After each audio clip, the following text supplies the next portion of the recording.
What's up everyone, welcome back to Motobeto 82. Today I will be finishing off the 3-part series by going over the protection upgrades that I've done to my 2017 Yamaha WR250R.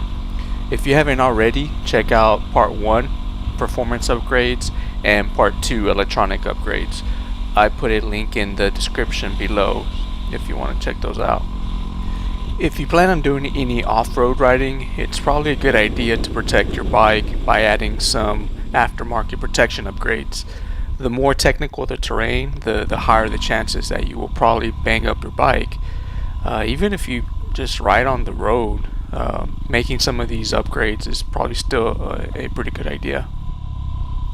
The first thing I would recommend you to get is a skid plate and a radiator cover. A skid plate will protect the engine, water pump cover, crankcase from any stones or rocks that could potentially hit those areas. And of course the radiator cover will protect your radiator from being punctured. When riding off-road, if the engine or the radiator get damaged, that's pretty much game over. You're going to be stranded. I went with a Flatlands racing skid plate and radiator protector. The skid plate is 3/16 polished aluminum, and the radiator cover is 1/8 inch aluminum as well. I did a install video on these two. If you want to check it out, the link is in the description below. And I'm very happy with these two things. They're lightweight and they are very strong and durable, and I paid $175 for both. They came in a package. It is also a good idea to get some handguards. I went with the Zeta Pro Armor handguards. This was a package deal that came with aluminum Pro Armor handguards, handguards mounting kit, the plastic protectors, and LED flashers.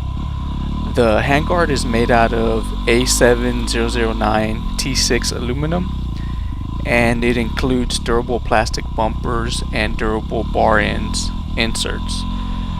I decided to go with the side mount, which attaches to the handguards, the handguards to the top triple clamp fork bolts that attach from the side.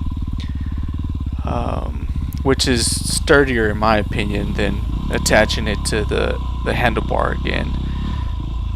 The plastic protectors are made out of durable plastic and bolts directly into the pre-drilled holes in the handguards. The LED flashers come with protectors as well, and they're pretty hard plastic, so if you hit something, it's going to be very hard to crack the plastic. And I paid $200 for the whole package. I also upgraded the case saver and sprocket guard. The OEM cover would allow mud, leaves, rocks, and all kinds of junk to accumulate, and it's made out of plastic, which I didn't really trust all that much either.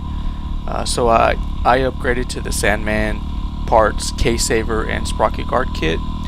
This allowed all the junk that would accumulate to leave the area. I could also, not only that, but it also allowed me to upgrade my front sprocket from a 13 tooth to 14 tooth sprocket. The OEM case cover would only allow me to go up to 13 or below. It is made out of aluminum, and it's powder coated for maximum protection, and I paid $50 for this kit. I also upgraded the chain guard, or the heel guard. I did this more so for aesthetic reasons. The OEM chain guard was not the best looking, plus it was made out of some cheap plastic. So I upgraded to a Zeta heel guard. It's made out of CNC machine T6 aluminum, and it's finished with a anodized titanium silver, and it cost $50. I also installed a Zeta brake protection package, which included a Zeta Pro model front disc guard and a Zeta rear disc guard. They both protect the disc from rocks, brush, and debris. The front is made out of a durable plastic, and the rear is made out of CNC T6 aluminum, and the package cost $100. I installed Zeta frame guards as well. It provides a flat surface on the frame for better grip on your boots, while preventing the frame from getting scratched. The right side provides protection to the rear brake master cylinder.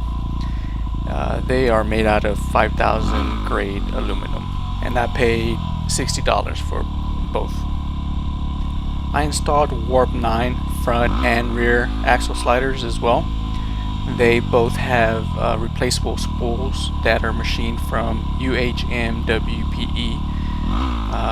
They have track stand grooves machined into them also, and the rear sliders are integrated rear axle adjusters with chain alignment marks laser etched into them. They come in blue and black. I decided to go with the black. The front axle sliders are $45, and the rear are $60. Alright, and last but not least, I also put on some seal savers. They're made out of neoprene, which is a durable washable material. These protect your seals and your fork tubes from dirt, mud, and other elements. They fit a 1 3/4 inch diameter fork, and they're the short version. So basically they just cover the upper part where the seal is located. There's other versions that pretty much cover your whole fork, and I paid $30 for these. Alright guys, and that's pretty much all the protection upgrades that I've done to my WR250R. With that, this concludes this video. Please check out part 1, which is performance upgrades, and part 2, which is electronic upgrades. I left the link in the description below. Thanks for sticking around. Please like, share, and subscribe, and take it easy guys. Peace.